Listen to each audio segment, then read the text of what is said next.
അടിസ്ഥാനശാസ്ത്രം USS പരിശീലനത്തിലേക്ക് എല്ലാവർക്കും സ്വാഗതം. കഴിഞ്ഞ ക്ലാസ്സിൽ നിങ്ങളോട് പറഞ്ഞിരുന്നു 7ാം ക്ലാസ്സിലെ ചോദ്യങ്ങൾ മാത്രമല്ല 5ലെയും 6ലെയും ചോദ്യങ്ങൾ USS പരീക്ഷയ്ക്ക് ചോദിക്കുന്നു. നിങ്ങൾക്ക് 5ാം ക്ലാസ്സിലെ ആദ്യത്തെ 5 യൂണിറ്റുകളുമായി ബന്ധപ്പെട്ട പ്രധാനപ്പെട്ട കാര്യങ്ങൾ കഴിഞ്ഞ ആഴ്ച പറഞ്ഞു തന്നു. ശേഷം ആ ഭാഗത്തു നിന്ന് വരാവുന്ന പരമാവധി മോഡൽ ക്വസ്റ്റ്യൻസും പരിചയപ്പെടുത്തി. ഇന്ന് നമ്മൾ ചർച്ച ചെയ്യുന്നത് 6ാം ക്ലാസ്സിലെ ആദ്യത്തെ 5 യൂണിറ്റുകളുമായി ബന്ധപ്പെട്ട പ്രധാനപ്പെട്ട ചില കാര്യങ്ങളാണ്. 6ാം ക്ലാസ്സിലെ first unit the caskets of life, ജീവന്റെ ചെപ്പുകൾ. നമുക്ക് ചുറ്റും ചെറുതും വലുതുമായ നിരവധി ജീവജാലങ്ങളുണ്ട്. ഈ ജീവജാലങ്ങളുടെ എല്ലാം ശരീരം നിർമ്മിച്ചിരിക്കുന്നത് അനേകം ചെറുഘടകങ്ങൾ കൊണ്ടാണ്. ഈ ചെറുഘടകങ്ങളെയാണ് നമ്മൾ കോശം അഥവാ സെൽ എന്ന് വിളിച്ചത്. നമുക്ക് ചുറ്റും ശരീരത്തിൽ ഒരു കോശം മാത്രമുള്ള ജീവികൾ മുതൽ കോടിക്കണക്കിന് കോശങ്ങൾ വരെയുള്ള ജീവികളുണ്ട്. ഒരു കോശം മാത്രമുള്ള ജീവികളെ നമുക്ക് ഏകകോശ ജീവികൾ എന്ന് പറയാം. Organisms having only one cell is unicellular organisms. ഒന്നിലധികം കോശമുള്ളവ ബഹുകോശ ജീവികൾ. Organisms having more than one cell is multicellular organisms.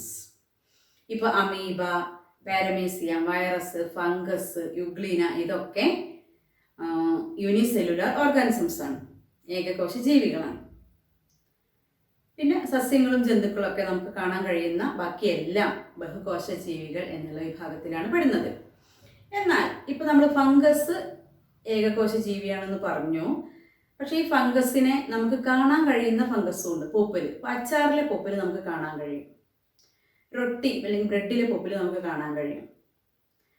ആ റൊട്ടി പൂപ്പൽ അല്ലെങ്കിൽ ഈ അച്ചാറിലൊക്കെ കാണുന്ന പൂപ്പൽ ബഹുകോശ ജീവികൾ എന്നുള്ള വിഭാഗത്തിലാണ് പെടുക. അവിടെ തെറ്റിപ്പോയരുത്. സാധാരണ നമ്മൾ ഫംഗസിനൊക്കെ യൂണിസെല്ലുലാർ ഓർഗാനിസംസിലാണ് പെടുത്തുന്നത്. എന്നാൽ ഈ ബ്രെഡ് ഫംഗസ് അതുപോലെ അച്ചാറിലൊക്കെ കാണുന്ന ഫംഗസ് ബഹുകോശ ജീവികളിലാണ് പെടുന്നത്. ശ്രദ്ധിക്കണം കേട്ടോ. പിന്നെ നമ്മൾ പറഞ്ഞു നമുക്ക് ചുറ്റും വളരെ ചെറിയ ജീവികൾ മുതൽ വളരെ വലിയ ജീവികൾ വരെ ഉണ്ട്. ഈ ജീവികളുടെ വലിപ്പ വ്യത്യാസത്തിന് എന്താവാൻ കാരണം?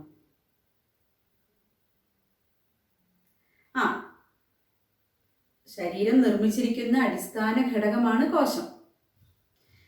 കോശത്തിന്റെ എണ്ണത്തിലുള്ള വ്യത്യാസമാണ് ജീവികളുടെ വലിപ്പ വ്യത്യാസത്തിന് കാരണം. ഇതുമായിട്ട് ബന്ധപ്പെട്ടൊരു പരീക്ഷണം നിങ്ങൾ കഴിഞ്ഞ വർഷം പഠിച്ചിട്ടുണ്ട്. കവിൾ കോശം, നിങ്ങളുടെ ടീച്ചറുടെ കവിളിലെ കോശം ഏതെങ്കിലും ഒരു കുട്ടിയുടെ കവിളിലെ കോശം സ്റ്റെയിനൊക്കെ ഒഴിച്ചിട്ട് മൈക്രോസ്കോപ്പ് കൂടെ നോക്കിയപ്പോൾ നിങ്ങൾക്ക് ടീച്ചറുടെ കവിൾക്കോശം എണ്ണത്തിൽ കൂടുതലായും കുട്ടിയുടെ കവിൾക്കോശം എണ്ണത്തിൽ കുറവായും കാണപ്പെട്ടു. The size of an organism depends on the number of cells, not the size of cells. ജീവികളുടെ വലിപ്പ വ്യത്യാസത്തിന് കാരണം കോശങ്ങളുടെ എണ്ണത്തിലുള്ള വ്യത്യാസമാണ്, വലിപ്പത്തിലുള്ള വ്യത്യാസമല്ല. മക്കളെ, നമ്മൾ കഴിഞ്ഞ തവണ മൈക്രോസ്കോപ്പ് ഉപയോഗിച്ചിട്ട് കുറേ പരീക്ഷണങ്ങൾ ചെയ്തതാണ്. എന്തൊക്കെ കാര്യങ്ങളാണ് മൈക്രോസ്കോപ്പ് ഉപയോഗിക്കുമ്പോൾ ശ്രദ്ധിക്കേണ്ടത്? നമ്മൾ ആദ്യം സെക്ഷൻ തയ്യാറാക്കുന്നു അല്ലെ, ഛേദം തയ്യാറാക്കുന്നു. സ്റ്റെയിൻ ആവശ്യമാണെങ്കിൽ സ്റ്റെയിനൊക്കെ ചേർത്തിട്ട് തയ്യാറാക്കിയ ആ സ്പെസിമെൻ സ്ലൈഡിൽ വെക്കുന്നു, കവർ ഗ്ലാസ് കൊണ്ട് മൂടുന്നു. ഈ സ്ലൈഡ് മൈക്രോസ്കോപ്പിൽ സ്റ്റാൻഡിൽ വയ്ക്കുന്നു. ഒബ്ജക്റ്റീവ് ലെൻസിന് തൊട്ടു താഴെ വരത്തക്ക രീതിയിലാണ് സ്ലൈഡ് വെക്കേണ്ടത്. കവർ ഗ്ലാസ് കൊണ്ട് മൂടുന്നതാണ് നല്ലത്. അല്ലെങ്കിൽ നമ്മൾ ഈ ഒബ്ജക്റ്റീവ് ലെൻസ് അഡ്ജസ്റ്റ് ചെയ്യുമ്പോൾ ഈ വസ്തു ഒബ്ജക്റ്റീവ് ലെൻസിൻ്റെ മേലെ തട്ടുമ്പോൾ ലെൻസിൽ പൂപ്പൽ വരാൻ സാധ്യതയുണ്ട്. അതുകൊണ്ട് കവർ ഗ്ലാസ് കൊണ്ട് മൂടുന്നതാണ് നല്ലത്. ഈ സ്ലൈഡിനെ ക്ലിപ്പിട്ട് ഉറപ്പിക്കുന്നത് നല്ലതാണ്, ഇളകാതിരിക്കാൻ. വസ്തുവിന് നേരെ മുകളിലാവണം ഒബ്ജക്റ്റീവ് ലെൻസ് വരേണ്ടത്. അതിനു വേണ്ടിയിട്ട് കോഴ്സ് നോബ് ഉപയോഗിച്ചിട്ട് അഡ്ജസ്റ്റ്മെൻറ്റ് നടത്തിയിട്ട് കറക്റ്റ് നേരെ മുകളിലാവുന്ന രീതിയിലാവണം ഒബ്ജക്റ്റീവ് ലെൻസ് വെക്കേണ്ടത്. പിന്നെ താഴെ കണ്ണാടി ഉണ്ട്. കണ്ണാടി ഉപയോഗിച്ചിട്ട് പ്രകാശം ശരിയായ രീതിയിൽ കിട്ടത്തക്ക രീതിയിൽ ക്രമീകരിക്കണം. പ്രകാശം ശരിയായി കിട്ടത്തക്ക രീതിയിൽ കണ്ണാടി ക്രമീകരിക്കണം. നേരിട്ട് സ്പെസിമെനിൽ പ്രകാശം വീഴാൻ ഇടവരരുത്. പിന്നെ ഐ പീസിലൂടെയാണ് നമ്മൾ നോക്കുന്നത്. ഐ പീസിലൂടെ നോക്കുമ്പോൾ അത് വ്യക്തമായി കാണാൻ വേണ്ടി വേറൊരു നോബ് ഉണ്ട് അവിടെ, ഫൈൻ ഫോക്കസ് നോബ്. ആ ഫൈൻ ഫോക്കസ് നോബ് ഉപയോഗിച്ചിട്ടാണ് അഡ്ജസ്റ്റ്മെൻറ്റുകൾ നടത്തുന്നത്. ഇത്രയും കാര്യങ്ങളാണ് മൈക്രോസ്കോപ്പ് ഉപയോഗിക്കുമ്പോൾ ശ്രദ്ധിക്കേണ്ടത്. അപ്പോൾ നമ്മൾ പറഞ്ഞു, ജീവനുള്ളവയുടെ എല്ലാം ശരീരം നിർമ്മിച്ചിരിക്കുന്ന അടിസ്ഥാന ഘടകമാണ് കോശം. സസ്യ ജന്തു ശരീരം കോശങ്ങളാൽ നിർമ്മിതമാണ്. ഇവയുടെ എല്ലാ ഭാഗത്തെയും കോശങ്ങൾ ഒരുപോലെയല്ല. ആകൃതിയിലും വലിപ്പത്തിലൊക്കെ വ്യത്യാസമുണ്ട്. ഇപ്പോൾ മനുഷ്യ ശരീരത്തിലെ ഏറ്റവും നീളം കൂടിയ കോശമാണ് നാഡീകോശം, നെർവ് സെൽ അല്ലെങ്കിൽ ന്യൂറോൺ എന്ന് പറയും.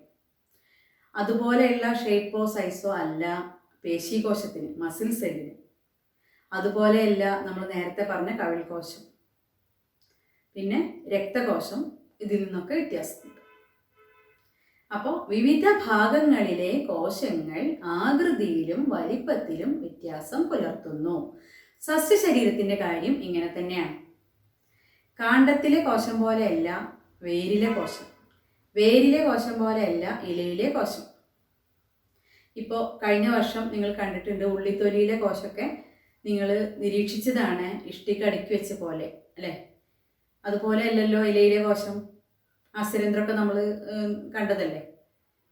അപ്പോൾ ജീവനുള്ളവയുടെ എല്ലാം ശരീരം കോശങ്ങൾ കൊണ്ട് നിർമ്മിച്ചിരിക്കുന്നു.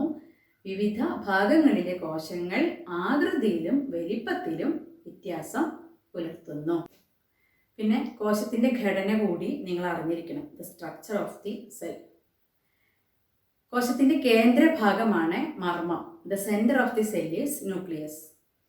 കോശത്തിനകത്ത് നിറഞ്ഞിരിക്കുന്ന ദ്രാവക ഭാഗമാണ് കോശദ്രവ്യം, the matrix inside the cell is cytoplasm. ഈ കോശദ്രവ്യത്തിനകത്ത് കോശാംഗങ്ങളുണ്ട്. Lysosome, ribosome, Golgi bodies, endoplasmic reticulum, ഹരിതകണം, ഫേനം, സെൻട്രോസോം തുടങ്ങി കുറേ കോശാംഗങ്ങൾ കോശദ്രവ്യത്തിനകത്തുണ്ട്. ഈ മുഴുവൻ സെൽ ഓർഗനൽസിനെ കുറിച്ച് നിങ്ങൾക്ക് ഇപ്പോൾ പഠിക്കാനില്ല. ഇപ്പോൾ നിങ്ങൾ ഫേനം മാത്രം, ഫേനം അല്ലെങ്കിൽ ഹരിതകണം അങ്ങനെയുള്ള 1-2 കോശാംഗങ്ങൾ മാത്രമാണ് ഇപ്പോൾ പഠിക്കുന്നുള്ളൂ. 8ാം ക്ലാസ്സിൽ വിശദമായിട്ട് കോശാംഗങ്ങളെ കുറിച്ച് പഠിക്കും. ഫേനത്തിൻ്റെ കാര്യം പറയുമ്പോൾ ഫേനം ജന്തുകോശത്തിൽ ചെറുതാണ്, സസ്യകോശത്തിൽ വലുതാണ്. പിന്നെ ഹരിതകണം സസ്യകോശത്തിൽ മാത്രമേ കാണുന്നുള്ളൂ, ജന്തുകോശത്തിൽ കാണുന്നില്ല. പിന്നെ ജന്തുകോശത്തിൻ്റെ ഏറ്റവും പുറമേയുള്ള ആവരണം എന്ന് പറയുന്നത് കോശസ്തരാണ്. The outer covering of the animal cell is cell membrane. ഈ സസ്യകോശത്തിലും കോശസ്തരം കാണുന്നുണ്ട്, പക്ഷേ സസ്യകോശത്തിൻ്റെ ഏറ്റവും പുറമേയുള്ള ആവരണം സെൽവാൾ അല്ലെങ്കിൽ കോശഭിത്തിയാണ്. കോശസ്തരത്തിനുള്ളിലെ എല്ലാ പദാർത്ഥങ്ങളെയും ചേർത്ത് ജീവദ്രവ്യം അഥവാ പ്രോട്ടോപ്ലാസം എന്ന് പറയാം. ജീവദ്രവ്യത്തിൽ മർമ്മം ഒഴികെയുള്ള ഭാഗമാണ് കോശദ്രവ്യം അഥവാ സൈറ്റോപ്ലാസം. ജീവൻ പ്രവർത്തനങ്ങൾക്ക് ആവശ്യമായ എല്ലാ കോശാംഗങ്ങളും അല്ലെങ്കിൽ സെൽ ഓർഗനൽസും കോശദ്രവ്യത്തിൽ അടങ്ങിയിട്ടുണ്ട്. നമ്മളിപ്പോൾ വളരെ കുറച്ച് സെൽ ഓർഗനൽസിനെ കുറിച്ചേ പഠിക്കുന്നുള്ളൂ. വിശദമായിട്ട് 8ാം ക്ലാസ്സിൽ നിങ്ങൾ പഠിക്കും. ഇനി സസ്യകോശം ജന്തുകോശം തമ്മിലുള്ള സാമ്യങ്ങളും വ്യത്യാസങ്ങളും നോക്കാം. എന്തൊക്കെയാ സിമിലാരിറ്റീസ് അല്ലെങ്കിൽ സാമ്യങ്ങൾ? രണ്ടിലും മർമ്മം കാണുന്നുണ്ട്. രണ്ടിലെയും കേന്ദ്രം എന്ന് പറയുന്നത് മർമ്മമാണ്. കോശദ്രവ്യം കാണുന്നുണ്ട് രണ്ടിലും, കോശസ്തരം കാണുന്നുണ്ട് രണ്ടിലും, ഫാനും കാണുന്നുണ്ട്. ഇനി എന്തൊക്കെയാ ഡിഫറൻസസ് അല്ലെങ്കിൽ വ്യത്യാസങ്ങൾ? സസ്യകോശത്തിലെ ഏറ്റവും പുറമേയുള്ള ഭാഗം എന്ന് പറയുന്നത് കോശഭിത്തിയാണ്. ജന്തുകോശത്തിൻ്റെ ഏറ്റവും പുറമേയുള്ള ആവരണം കോശസ്തരാണ്. സസ്യകോശത്തിൽ ഹരിതകണം അല്ലെങ്കിൽ ക്ലോറോപ്ലാസ്റ്റ് കാണുന്നുണ്ട്, ജന്തുകോശത്തിൽ ഹരിതകണം കാണുന്നില്ല. സസ്യകോശത്തിലെ ഫേനം വലുതാണ്, ജന്തുകോശത്തിലെ ഫേനം ചെറുതാണ്. പിന്നെ നേരത്തെ പറഞ്ഞ പോലെ കോശഭിത്തി ജന്തുകോശത്തിൽ കാണുന്നില്ല, സസ്യകോശത്തിൽ കാണുന്നു. ഇത്രയും സാമ്യവ്യത്യാസങ്ങളാണുള്ളത്. ഇത്രയും കാര്യങ്ങളാണ് നമ്മൾ ഈ പാഠഭാഗത്ത് നിന്ന് അറിഞ്ഞിരിക്കേണ്ടത്. ഒരു കാര്യം കൂടെ ടീച്ചർ പറഞ്ഞു, സൂക്ഷ്മജീവികളെയും കോശങ്ങളൊക്കെ നിരീക്ഷിക്കാൻ നമുക്ക് മൈക്രോസ്കോപ്പ് ആവശ്യമാണ്. നമ്മുടെ നഗ്നനേത്രങ്ങൾ കൊണ്ട് കാണാൻ കഴിയില്ല. സ്വയം നിർമ്മിച്ച ലളിതമായ മൈക്രോസ്കോപ്പ് ഉപയോഗിച്ച് ആദ്യമായി കോശങ്ങളെ നിരീക്ഷിച്ചത് റോബർട്ട് ഹുക്ക് എന്ന ശാസ്ത്രജ്ഞനാണ്. അദ്ദേഹം 1665 കോർക്ക് കഷ്ണത്തിലെ മൃദുകോശങ്ങളെയാണ് നിരീക്ഷിച്ചത്. MJ ശ്ലീഡൻ 1838 സസ്യശരീരം കോശങ്ങളാൽ നിർമ്മിതമാണെന്ന് കണ്ടെത്തി. 1839 തിയോഡർ ഷ്വാൻ ജന്തുശരീരം കോശങ്ങളാൽ നിർമ്മിതമാണെന്ന് കണ്ടെത്തി. പിന്നെ നിലവിലുള്ള കോശങ്ങളിൽ നിന്ന് മാത്രമേ പുതിയ കോശങ്ങൾ ഉണ്ടാകൂ എന്ന് റുഡോൾഫ് വിഷോ എന്ന ശാസ്ത്രജ്ഞനും കണ്ടെത്തി. ഇത്രയും കാര്യങ്ങൾ നിങ്ങൾ ഒന്നാമത്തെ യൂണിറ്റിൽ നിന്നും അറിഞ്ഞിരിക്കേണ്ടതുണ്ട്. ഇനി നമുക്ക് രണ്ടാമത്തെ യൂണിറ്റ് നോക്കാം. രണ്ടാമത്തെ unit the essence of change അല്ലെങ്കിൽ മാറ്റത്തിൻ്റെ പൊരുൾ. ഈ യൂണിറ്റിൽ ഊർജം, വിവിധ ഊർജ്ജരൂപങ്ങൾ, ഊർജ സംരക്ഷണ നിയമം, പിന്നെ വിവിധ ഉപകരണങ്ങളിൽ അല്ലെങ്കിൽ സന്ദർഭങ്ങളിൽ നടക്കുന്ന ഊർജമാറ്റങ്ങൾ, രാസമാറ്റം, ഭൗതികമാറ്റം, ഇത്രയും കാര്യങ്ങളാണ് നിങ്ങൾക്ക് പഠിക്കാനുള്ളത്. ഇനി എന്താണ് ഊർജം എന്ന് പറഞ്ഞാൽ? പ്രവൃത്തി ചെയ്യാനുള്ള കഴിവാണ് ഊർജം. The ability to do work is the energy. ഏതൊക്കെയാ വിവിധ ഊർജ്ജരൂപങ്ങൾ? താപം, വൈദ്യുതി, പ്രകാശം, ശബ്ദം, യാന്ത്രികോർജം, രാസോർജം, ഇങ്ങനെ വിവിധ ഊർജ്ജരൂപങ്ങളുണ്ട്. ഇതിൽ താപോർജം, വൈദ്യുതോർജം, പ്രകാശോർജം, ശബ്ദോർജമൊക്കെ നിങ്ങൾക്ക് അറിയാം. എന്താ യാന്ത്രികോർജം എന്ന് പറഞ്ഞാൽ? വൈദ്യുതോർജമോ ഇന്ധനങ്ങൾ കത്തുമ്പോഴുണ്ടാകുന്ന ഊർജമോ യന്ത്രമോ യന്ത്രഭാഗങ്ങളോ ചലിക്കാൻ കാരണമാകുന്നു. ഇങ്ങനെ യന്ത്രങ്ങളുടെ ചലനഫലമായി ഉണ്ടാകുന്ന ഊർജ്ജരൂപമാണ് യാന്ത്രികോർജം അല്ലെങ്കിൽ മെക്കാനിക്കൽ എനർജി. ഇനി എന്താ രാസോർജം? പദാർത്ഥങ്ങളിൽ സംഭരിച്ചു വെച്ചിരിക്കുന്ന ഊർജ്ജരൂപമാണ് രാസോർജം. എല്ലാ പദാർത്ഥങ്ങളിലും രാസോർജം അടങ്ങിയിട്ടുണ്ട്. സസ്യങ്ങള് പ്രകാശ സംശ്ലേഷണ സമയത്ത് സൗരോർജത്തെ രാസോർജമാക്കി ചെടികളിൽ സംഭരിക്കുന്നു. ഈ രാസോർജം ഭക്ഷണത്തിലൂടെ ജന്തുക്കളിലെത്തുന്നു. എന്താണ് യാന്ത്രികോർജം അല്ലെങ്കിൽ മെക്കാനിക്കൽ എനർജി? എന്താണ് രാസോർജം അല്ലെങ്കിൽ കെമിക്കൽ എനർജി എന്ന് മനസ്സിലായല്ലോ. വിവിധ ഉപകരണങ്ങളിൽ അല്ലെങ്കിൽ വ്യത്യസ്ത സന്ദർഭങ്ങളിൽ നടക്കുന്ന ഊർജ്ജമാറ്റം നമുക്ക് നോക്കാം. വീട്ടിലെ ഉപകരണങ്ങളിൽ mixie, electric motor, fan, washing machine, ഇതിലെല്ലാം വൈദ്യുതോർജം ശബ്ദോർജമായും താപോർജമായും യാന്ത്രികോർജമായും മാറ്റപ്പെടുന്നു. വൈദ്യുത ബൾബിൽ വൈദ്യുതോർജം പ്രകാശോർജമായും താപോർജമായും മാറുന്നു.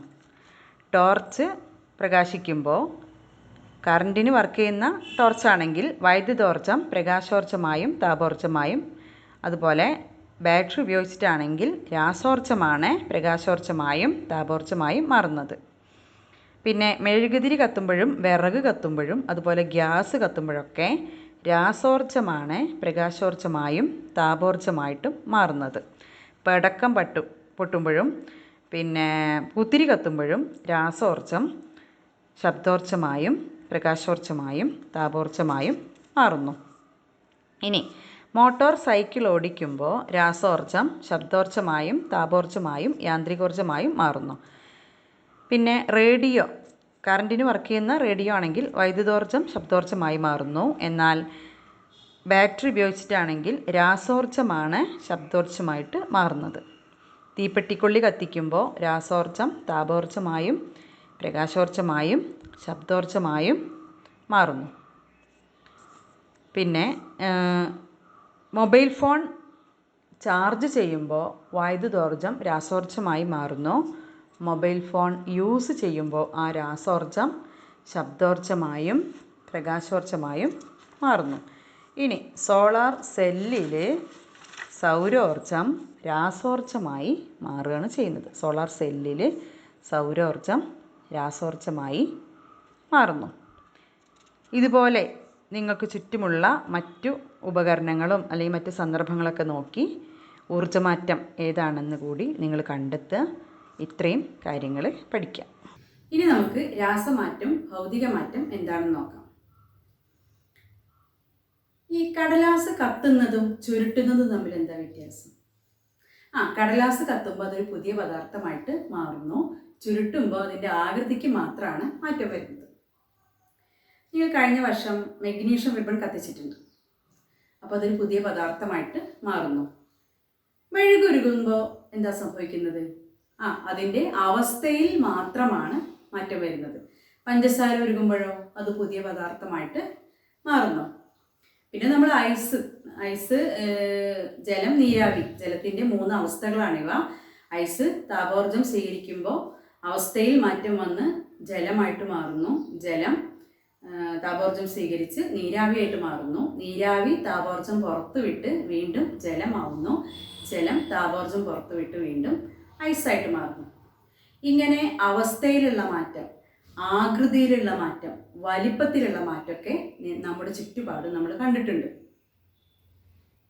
ഒരു വസ്തുവിൻ്റെ അവസ്ഥ, ആകൃതി, വലിപ്പം എന്നീ ഭൗതിക ഗുണങ്ങളിൽ വരുന്ന മാറ്റമാണ് ഭൗതിക മാറ്റം അല്ലെങ്കിൽ ഫിസിക്കൽ ചേഞ്ച്. ഭൗതിക മാറ്റം താൽക്കാലിക മാറ്റമാണ്. എന്നാൽ ഒരു പദാർത്ഥം ഊർജം സ്വീകരിക്കുകയോ പുറത്തുവിടുകയോ ചെയ്യുന്നതിൻ്റെ ഫലമായി പുതിയ പദാർത്ഥങ്ങൾ ഉണ്ടാകുന്നു എങ്കിൽ അതിനെയാണ് രാസമാറ്റം എന്ന് പറയുന്നത്. കെമിക്കൽ ചേഞ്ച്, സ്ഥിര മാറ്റം. അപ്പോൾ ഫിസിക്കൽ ചേഞ്ച് അല്ലെങ്കിൽ ഭൗതിക മാറ്റം താൽക്കാലിക മാറ്റമാണ്. കെമിക്കൽ ചേഞ്ച് സ്ഥിരമാറ്റമാണ്. രാസമാറ്റം സ്ഥിരമാറ്റമാണ്. ഭൗതിക മാറ്റത്തിൻ്റെ ഫലമായി പുതിയ പദാർത്ഥങ്ങൾ ഉണ്ടാകുന്നില്ല. രാസമാറ്റത്തിൻ്റെ ഫലമായി പുതിയ പദാർത്ഥങ്ങൾ ഉണ്ടാകുന്നു. പിന്നെ നിറത്തിനൊന്നും മാറ്റം വരില്ല. ഭൗതിക മാറ്റത്തിൻ്റെ ഫലമായി രാസമാറ്റം സംഭവിക്കുമ്പോൾ നിറം, രുചി ഇവയ്ക്കൊക്കെ മാറ്റം വരുന്നു. ഇതാണ് രാസമാറ്റം, ഭൗതിക മാറ്റം തമ്മിലുള്ള വ്യത്യാസം. ഇനി ടീച്ചർ നേരത്തെ പറഞ്ഞു ജലത്തിന് 3 അവസ്ഥകളിലും സ്ഥിതി ചെയ്യാൻ കഴിയുമെന്ന്. ജലത്തിൻ്റെ ഖരാവസ്ഥയാണ് ഐസ്, ദ്രാവകാവസ്ഥയാണ് വെള്ളം, പിന്നെ വാതകാവസ്ഥയാണ് നീരാവി. ഇതിലേറ്റവും ഉയർന്ന ഊർജ്ജനില വാതകാവസ്ഥയിലായിരിക്കുമ്പോഴാണ്. ഒരു പദാർത്ഥം ഏറ്റവും ഉയർന്ന ഊർജ്ജനില കൈവരിക്കുന്നത് വാതകാവസ്ഥയിലായിരിക്കുമ്പോഴാണ്. ഏറ്റവും കുറഞ്ഞ ഊർജ്ജനില കൈവരിക്കുന്നത് ഖരാവസ്ഥയിലായിരിക്കും. ഇനി ഭൗതിക മാറ്റത്തിനും രാസമാറ്റത്തിനും കുറച്ച് ഉദാഹരണങ്ങളും കൂടി പറയാം. മഴ പെയ്യുന്നത് ഭൗതിക മാറ്റമാണ്. ജലം തിളയ്ക്കുന്നത്, ജലം ഐസാവുന്നത്, വെളിച്ചെണ്ണ തണുപ്പ് കാലത്ത് കട്ടയാവുന്നത്, അതുപോലെ ഫ്രിഡ്ജിൽ വെച്ച പാല് കട്ടയാവുന്നത്, മെഴുകുതിരി കത്തുമ്പോൾ മെഴുക് ഉരുകുന്നത്, പ്രത്യേകം ശ്രദ്ധിക്കുക, മെഴുകുതിരി കത്തുമ്പോൾ മെഴുക് ഉരുകുന്നത് ഭൗതിക മാറ്റമാണ്. അതുപോലെ നെയ്യ് ഉരുകുന്നത് ഭൗതിക മാറ്റമാണ്. ഇനി ചില രാസമാറ്റങ്ങളും കൂടി നോക്കാം. വിറക് കത്തുന്നത്, അതുപോലെ ഗ്യാസ് LPG കത്തുന്നത്, തീപ്പെട്ടി കത്തുന്നത്, പിന്നെ ഭക്ഷണ പദാർത്ഥങ്ങൾ വേവുന്നത്, അരിമാവ് പുളിക്കുന്നു, പാല് തൈരാവുന്നു, മാങ്ങ പഴുക്കുന്നു, ഇരുമ്പ് തുരുമ്പിക്കുന്നു, ആഹാരപദാർത്ഥങ്ങൾ വേവുന്നു. ഇതൊക്കെ പിന്നെ രാസമാറ്റം അല്ലെങ്കിൽ കെമിക്കൽ ചേഞ്ചിലാണ് പെടുക. പിന്നെ മെഴുകുതിരി കത്തുമ്പോൾ മെഴുക് ഉരുകുന്നത് ഭൗതിക മാറ്റമാണ്. പക്ഷേ മെഴുക് തിരി കത്തുന്നത് രാസമാറ്റമാണ്. അത് പ്രത്യേകം ശ്രദ്ധിക്കണം. മെഴുക് ഉരുകുന്നത് അവിടെ ഭൗതിക മാറ്റമാണ്, ഫിസിക്കൽ ചേഞ്ചാണ്.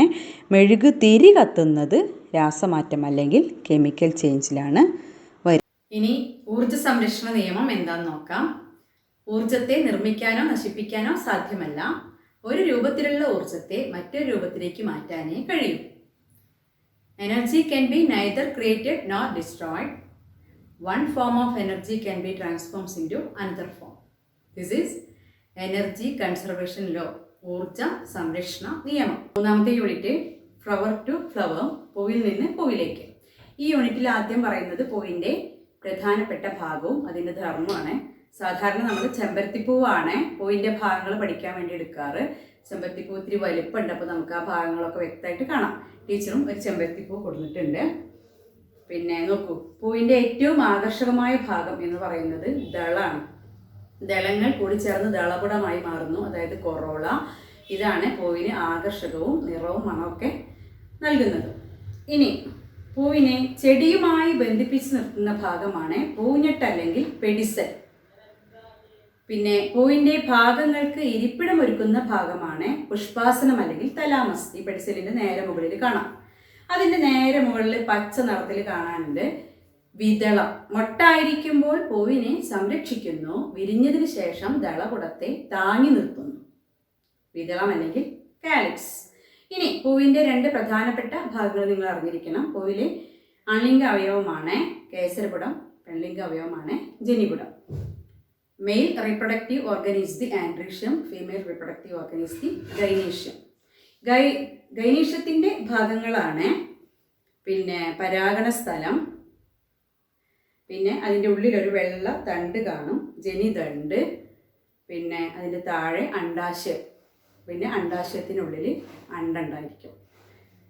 പരാഗണ സ്ഥലത്തിന് സ്റ്റിഗ്മ എന്ന് പറയും, ജനിതണ്ടിന് സ്റ്റൈൽ എന്ന് പറയും, അണ്ഡാശയത്തിന് ഓവറി, അണ്ടത്തിന് ഒവ്യൂൾ എന്ന് പറയും.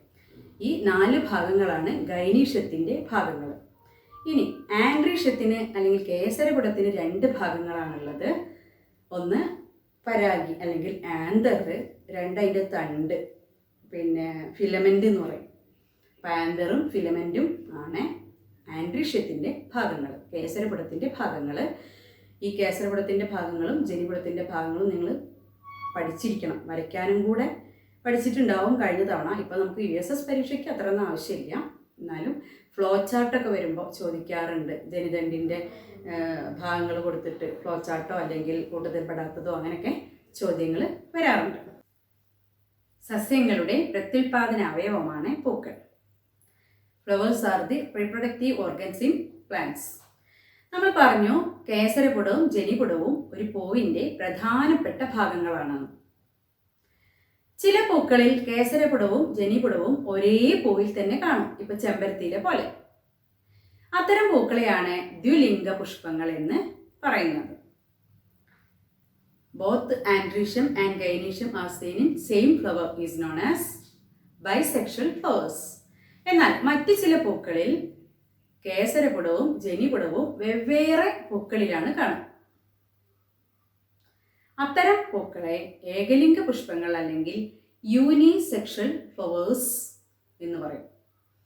Androecium and gynoecium are seen in separate flowers is unisexual flowers. ഇനി ഇതുപോലെ തന്നെ ഏകലിംഗ സസ്യങ്ങളുണ്ട്, ദ്വിലിംഗ സസ്യങ്ങളുണ്ട്.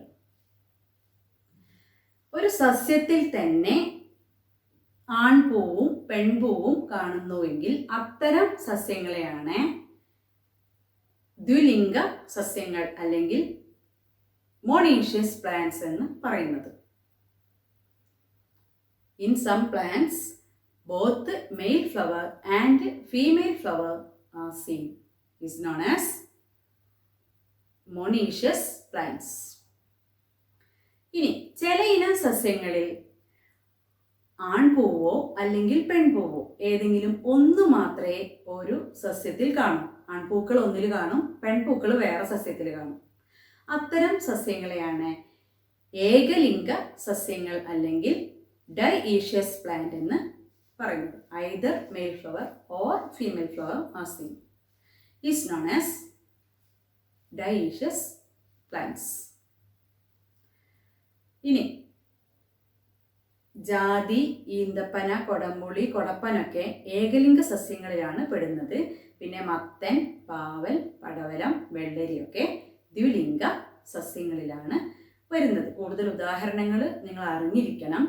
പിന്നെ പരീക്ഷയ്ക്ക് കുറേ തവണ ചോദിച്ചൊരു ചോദ്യമാണ് ജാതി ഏത് വിഭാഗത്തിൽ പെടുന്നു എന്നുള്ളത്.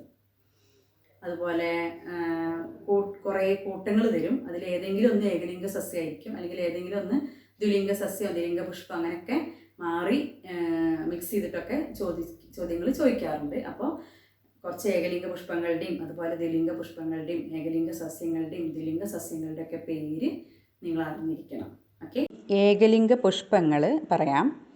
തണ്ണിമത്തൻ, കുമ്പളം, ചൊരയ്ക്ക, ചോളം, വെള്ളരി, മത്തൻ, കക്കരി, തെങ്ങ്, പ്ലാവ്, പപ്പായ, പാവൽ, പടവലം. യൂണിസെക്ഷൽ ഫ്ലവേഴ്സാണിവ. ഇനി ബൈസെക്ഷൽ ഫ്ലവേഴ്സ് അല്ലെങ്കിൽ ദ്വിലിംഗ പുഷ്പം. പയറ്, ചെമ്പരത്തി, ചെണ്ടുമല്ലി, രാജമല്ലി, തക്കാളി, റോസ്, വെണ്ട, കോളാമ്പി, അരളി, വഴുതന, മുളക്, മന്ദാരം. ഇത്രയും ദ്വിലിംഗ പുഷ്പങ്ങളുടെ പേരുകളാണ്. ടീച്ചർ കുറച്ച് പേരുകൾ പറഞ്ഞു തന്നു മാത്രം. പരീക്ഷയ്ക്ക് ഏത് വിഭാഗത്തിൽ പെടുന്നു എന്ന് ചോദിക്കുമ്പോൾ നിങ്ങൾക്ക് കുറച്ചെങ്കിലും പേരുകൾ കാണാതെ പഠിച്ചെങ്കിലേ അതിന് ഉത്തരം എഴുതാൻ കഴിയുള്ളൂ. ഇനി പരാഗണം അല്ലെങ്കിൽ പോളിനേഷൻ എന്താണെന്ന് നോക്കാം. പരാഗയിൽ നിന്നും പരാഗം പരാഗണ സ്ഥലത്ത് പതിക്കുന്നതിനെയാണ് പരാഗണമെന്ന് പറയുന്നത്. Transfer of pollen grains from the anther to stigma is called pollination. പരാഗണം വിവിധ രീതിയിൽ നടക്കുന്നുണ്ട്. ഒന്ന് സ്വപരാഗണം, പരപരാഗണം, കൃത്രിമ പരാഗണം. സ്വപരാഗണം തന്നെ 2 രീതിയിൽ നടക്കുന്നുണ്ട്.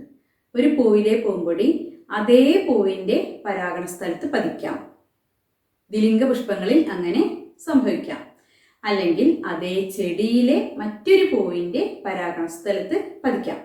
ദ്വിലിംഗ സസ്യങ്ങളിലാണെങ്കിൽ ആ രീതിയിലുള്ള സ്വപരാഗണവും നടക്കും. അപ്പോൾ ഒരു പൂവിലെ പൂമ്പൊടി അതേ പൂവിൻ്റെ പരാഗണ സ്ഥലത്തോ അതേ ചെടിയിലെ മറ്റൊരു പൂവിൻ്റെ പരാഗണ സ്ഥലത്തോ പതിക്കുന്നെങ്കിൽ അതിനെയാണ് സ്വപരാഗണമെന്ന് പറയുന്നത്. ഇനി ഒരു പൂവിലെ പൂമ്പൊടി അതേ വർഗത്തിൽപ്പെട്ട മറ്റൊരു ചെടിയിലെ പൂവിൻ്റെ പരാഗണ സ്ഥലത്ത് പതിക്കുകയാണെങ്കിൽ അതാണ് പരപരാഗണം അല്ലെങ്കിൽ ക്രോസ് പോളിനേഷൻ. ഇനി ആർട്ടിഫിഷ്യൽ പോളിനേഷൻ അല്ലെങ്കിൽ കൃത്രിമ പരാഗണം എന്ന് പറഞ്ഞാൽ എന്താണ്? കൃത്രിമമായിട്ട് പരാഗണം നടത്തുക. ഗുണമേന്മയുള്ള സസ്യങ്ങളിൽ നിന്നും പൊള്ളൻ ഗ്രെയിൻസ് കളക്ട് ചെയ്തിട്ട് സ്റ്റിഗ്മയുടെ മേലെ അല്ലെങ്കിൽ പരാഗണ സ്ഥലത്ത് വെച്ച് കെട്ടുന്നു. എന്നിട്ട് ഗുണമേന്മയുള്ള വിത്തിനങ്ങളെ ഉൽപ്പാദിപ്പിച്ചെടുക്കാൻ വേണ്ടിയിട്ടാണ് ഇങ്ങനെ ചെയ്യുന്നത്. അല്ലെങ്കിൽ നമ്മുടെ പ്രദേശത്ത് ഇല്ലാത്ത ഏതെങ്കിലും സസ്യങ്ങളെ വളർത്തിയെടുക്കണമെങ്കിലും അതിൽ പരാഗണം നടക്കാൻ ബുദ്ധിമുട്ടുണ്ടെങ്കിൽ അല്ലെങ്കിൽ അതിൽ പരാഗണം നടക്കുന്ന പരാഗണകാരികൾ ആ പ്രദേശത്ത് ഇല്ലെങ്കിൽ ഒക്കെ നമുക്ക് കൃത്രിമ പരാഗണം നടത്താം. ചിലപ്പോൾ ചില ചെടികളുടെ പരാഗണ സ്ഥലം ഇങ്ങനെ താഴേക്ക് വളഞ്ഞിരിക്കും. അപ്പോൾ അതിലൊക്കെ പരാഗണം നടക്കാൻ ബുദ്ധിമുട്ടായിരിക്കും. അങ്ങനെയുള്ള പൂക്കളിൽ കൃത്രിമ പരാഗണം അല്ലെങ്കിൽ ആർട്ടിഫിഷ്യൽ പോളിനേഷൻ നടത്താറുണ്ട്. പരാഗണത്തിന് സഹായിക്കുന്ന ഘടകങ്ങളെ നമുക്ക് പരാഗണകാരികൾ എന്ന് വിളിക്കാം. Factors that helps for pollination are called pollinating agents.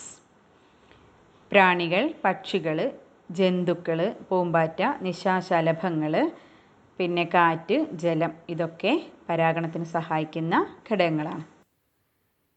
ബീജസങ്കലനത്തിന് ശേഷം അണ്ഡാശയം വളർന്ന് ഫലമായി മാറുന്നു, അണ്ഡം വളർന്ന് വിത്തായി മാറുന്നു എന്ന് പറഞ്ഞു. ഈ അണ്ഡാശയം വളർന്നുണ്ടാകുന്ന ഫലങ്ങളെ നമുക്ക് 3 ആക്കി തിരിക്കാം. ഒന്ന് ലഘുഫലം.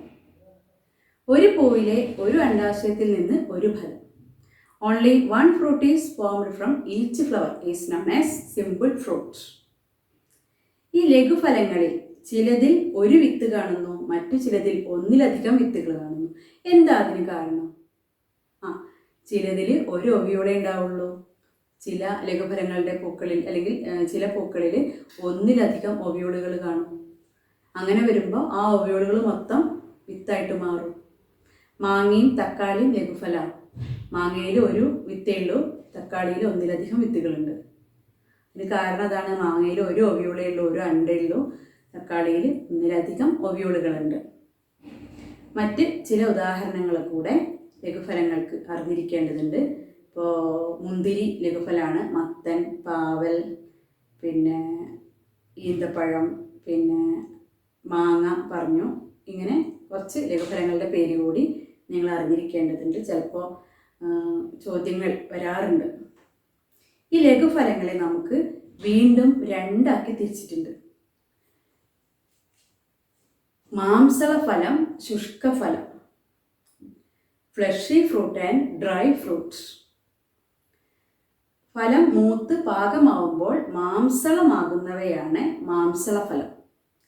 ഇനി ഫലം മൂത്ത് പാകമാവുമ്പോൾ ഉണങ്ങി പോകുന്നവയാണ് ശുഷ്കഫലം, പേര് സൂചിപ്പിക്കുന്നത് പോലെ തന്നെ മാംസളമാകുന്നവ മാംസള ഫലങ്ങളും ശുഷ്കമാകുന്നവ ശുഷ്കഫലങ്ങളും.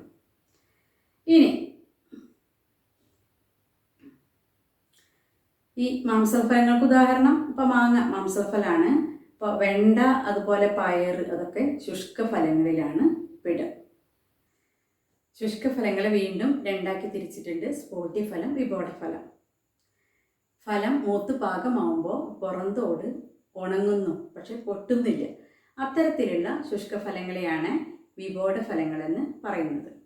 ഇപ്പോൾ നെല്ല് വിബോധഫലമാണ്, പയർ വിബോധഫലമാണ്. പിന്നെ കുറേ ഉദാഹരണങ്ങൾ അറിഞ്ഞിരിക്കേണ്ടതുണ്ട്. ടീച്ചർ ഈ പാഠം കഴിഞ്ഞിട്ട് ഒന്നിച്ച് പറയാം. പിന്നെ ഫലം മൂത്ത് പാകമാവുമ്പോൾ പുറന്തോട് പൊട്ടുന്ന ശുഷ്കഫലങ്ങളെയാണ് സ്പോട്ടിഫലം എന്ന് പറയുന്നത്. വെണ്ട, മുരിങ്ങയൊക്കെ സ്പോട്ടിഫലത്തിലാണ് പെടുന്നത്. ഇനി നമ്മൾ ആദ്യം ഫലത്തിൻ്റെ വർഗീകരണം പറഞ്ഞു 3 തിരിക്കുന്നുണ്ട് അണ്ഡാശയം വളർന്നുണ്ടാകുന്ന ഫലങ്ങളെയും. അതിലൊന്നാണ് ലഘുഫലം. ലഘുഫലത്തെ വീണ്ടും 2 തിരിച്ചു: മാംസളഫലം, ശുഷ്കഫലം. ശുഷ്കഫലത്തെ വീണ്ടും 2 തിരിച്ചു: സ്പോട്ടിഫലം, വിബോധഫലം. ഇനി രണ്ടാമത്തെ ഫലം, അണ്ഡാശയം വളർന്നുണ്ടാകുന്ന ഫലങ്ങളിൽ രണ്ടാമത്തെയാണ് പുഞ്ചഫലം അല്ലെങ്കിൽ അഗ്രിഗേറ്റ് ഫ്രൂട്ട്സ്. ഒരു പൂവിലെ കുറേ അണ്ഡാശയങ്ങളിൽ നിന്ന് കുറേ ഫലം, അതാണ് അഗ്രിഗേറ്റ് ഫ്രൂട്ട് അല്ലെങ്കിൽ പുഞ്ചഫലം. പിന്നെ സ്ട്രോബെറി, ബ്ലാക്ക്ബെറി ഒക്കെ പുഞ്ചഫലത്തിന് ഉദാഹരണങ്ങളാണ്. ഇനി സംയുക്ത ഫലം അല്ലെങ്കിൽ മൾട്ടിപ്പിൾ ഫ്രൂട്ട് എന്താണെന്ന് നോക്കാം. ഒന്നിലധികം പൂക്കൾ ഒരു തണ്ടിനോട് ചേർന്ന് കാണുന്ന പൂങ്കുലയിൽ നിന്ന് ഉണ്ടാവുന്ന ഫലങ്ങളും ഫലമായി മാറാത്ത ഭാഗങ്ങളും എല്ലാം ചേർന്ന് ഒരു പൊതു ആവരണത്തിനുള്ളിൽ ക്രമീകരിക്കപ്പെട്ടിരിക്കുന്നു. ഇത്തരം ഫലങ്ങളാണ് സംയുക്ത ഫലം. ചക്കയും കൈതച്ചക്കയൊക്കെ സംയുക്ത ഫലത്തിന് ഉദാഹരണങ്ങളാണ്. ഇനി അണ്ഡാശയം വളർന്നുണ്ടാകുന്ന ഫലങ്ങളെയാണ് നമ്മൾ 3 തിരിച്ചത്: ലഘുഫലം, പുഞ്ചഫലം, സംയുക്ത ഫലം. ഇനി അണ്ഡാശയമല്ലാത്ത ഭാഗങ്ങളും വളർന്ന് ചിലപ്പോൾ ഫലമായി മാറാറുണ്ട്. ആപ്പിള് എന്ത് ഭംഗിയാ കാണാൻ, പക്ഷെ അത് കപടഫലം. അതായത് അണ്ഡാശയമല്ലാത്ത ഭാഗങ്ങൾ വളർന്നുണ്ടാകുന്ന അല്ലെങ്കിൽ വളർന്ന് ഫലം പോലെ തോന്നുന്നവയാണ് കപട ഫലങ്ങൾ. ആപ്പിള്, ചാമ്പയ്ക്ക, സബർജെല്ല്, അതുപോലെ ആൽപ്പഴം, കശുമാങ്ങ ഇതൊക്കെ കപടഫലങ്ങളിലാണ് പെടുക.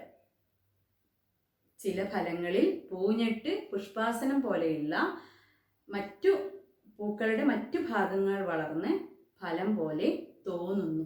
ഇത്തരം ഫലങ്ങളാണ് കപട ഫലങ്ങൾ അല്ലെങ്കിൽ ഫോൾസ് ഫ്രൂട്ട്സ്. ഇത്രയും കാര്യങ്ങളാണ് നമുക്ക് 3ാമത്തെ യൂണിറ്റിൽ നിന്നും പ്രധാനപ്പെട്ടതായിട്ട് പറയാനുള്ളത്. ഇനി ഉച്ചയ്ക്ക് ശേഷം നിങ്ങൾക്ക് 4, 5 യൂണിറ്റുകൾ, ചലനം, അതുപോലെ ആഹാരം, ആരോഗ്യത്തിന് എന്നീ യൂണിറ്റുകളുമായി ബന്ധപ്പെട്ട പ്രധാനപ്പെട്ട കാര്യങ്ങളുടെ വീഡിയോ വരും. നിങ്ങൾ ഈ 5 യൂണിറ്റുകളും വ്യക്തമായിട്ട് പഠിക്കുക. ഞായറാഴ്ച ഈ 5 യൂണിറ്റുകളെ അടിസ്ഥാനമാക്കി ഒരു വർക്ക്ഷീറ്റ് തരും. 50 ചോദ്യങ്ങൾ ഉൾപ്പെടുത്തിയ ഒരു വർക്ക്ഷീറ്റ് ആയിരിക്കും. എല്ലാവരും നല്ല കുട്ടികളായിട്ട് പഠിക്കുക. നല്ല കുട്ടികളായിട്ട് എല്ലാ പ്രതിസന്ധികളെയും അതിജീവിച്ച് മുന്നോട്ട് തന്നെ പോവുക. അങ്ങനെയാണെങ്കിൽ നമുക്ക് ലക്ഷ്യത്തിലെത്താൻ കഴിയും. Okay, by.